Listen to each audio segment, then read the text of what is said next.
Thanks for joining me again on the ProFit Golf channel. I'm Natalie, a golf fitness trainer, and this is my channel designed to help you with everything exercise and fitness for your golf swing.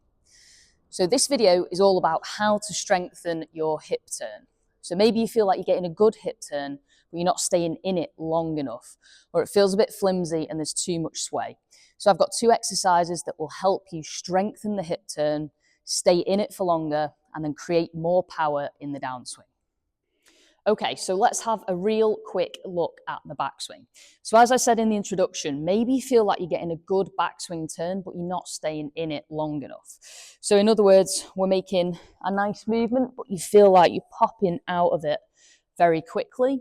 Or on the other hand, you feel like maybe there's a bit too much lateral sway. So we're moving off the ball in the backswing rather than creating that nice turn. And both of those options probably don't feel very strong. It doesn't feel very balanced, and it doesn't feel like you can create much speed and power. So we're going to use 2 exercises here, one for the inner thigh and one to work on the outside of the pelvis to make sure that we've got that strong global base to work the pelvis properly and you can maintain that hip turn in the golf swing. So our first exercise is all about strengthening the inner thigh area here, particularly the adductors, which are a key muscle in stabilizing the hip turn in the golf swing. So I'm using the bench. If you're in the gym, obviously you can use a bench. At home, little table, small stool, something that you can stack your knee on. So this exercise is a little bit fiddly, but the benefits are well worthwhile in terms of sticking with it and persevering. So let's get into this one. So in order to do this exercise, we have to be down on the ground in a relative side plank position with a knee stacked on top of the bench. So the easiest way to get into this position is to start by putting the top leg on the bench.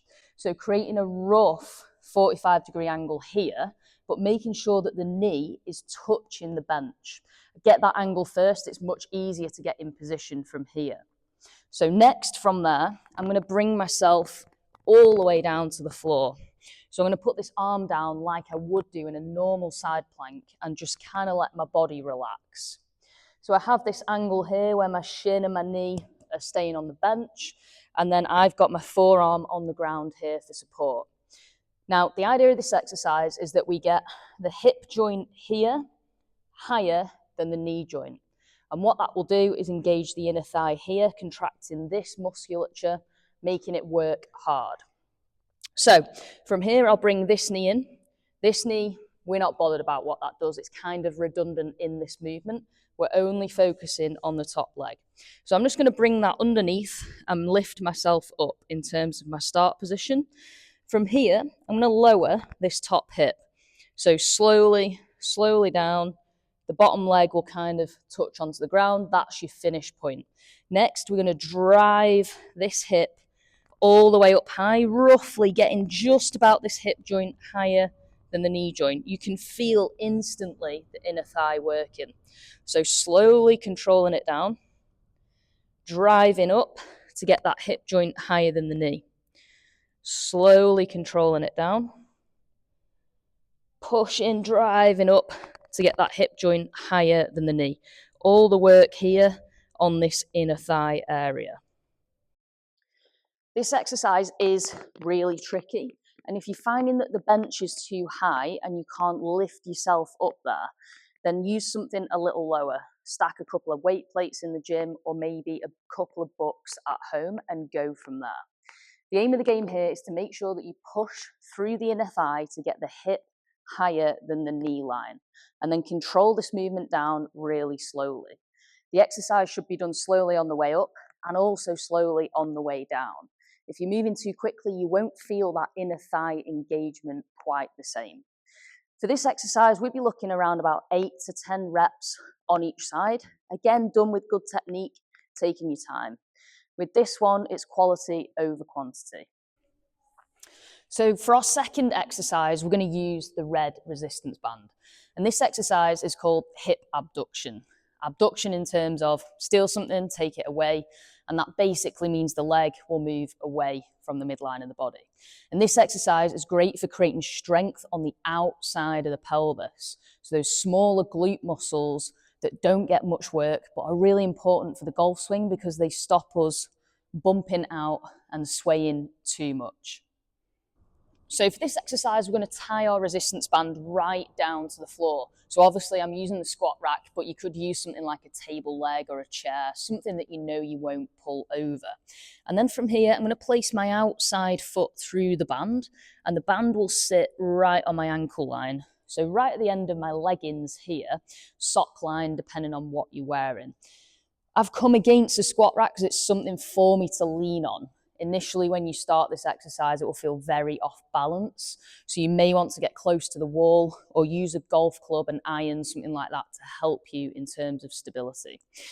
Now, the idea of this exercise simply is to keep this leg straight and feel like the band is pulled from the top of the hip area. So the movement looks a bit like this. I'm just going to use this for balance, my outside foot hooked into the band, and a strong standing leg for the leg that is remaining stable here. I'm just going to bring this foot into the air and hold this hip as well as a bit of a guideline, and I'm pulling the band out as far as I can with a straight leg. You'll feel this part of the pelvis, side of the hip kick in where the muscles contract, and then we'll slowly bring it back in. So the resistance gone, sweep it out nice and straight, hold it a couple of seconds, bring the band back in. So the idea is to remain tall on this standing leg as you sweep this leg out to the side. Now that's about as far as I can go. That's my limit. I'd kind of be bending and dragging the band in other ways to get any further.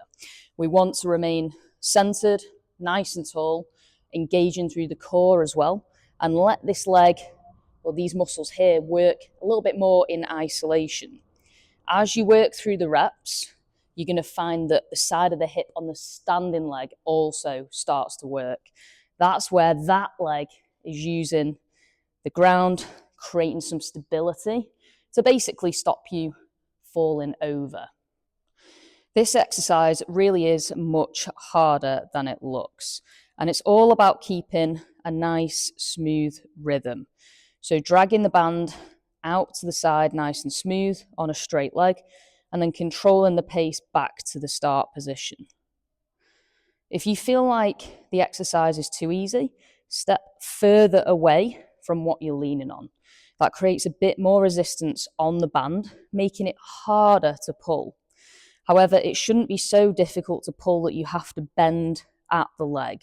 The leg should still remain fairly straight and be able to pull the band naturally.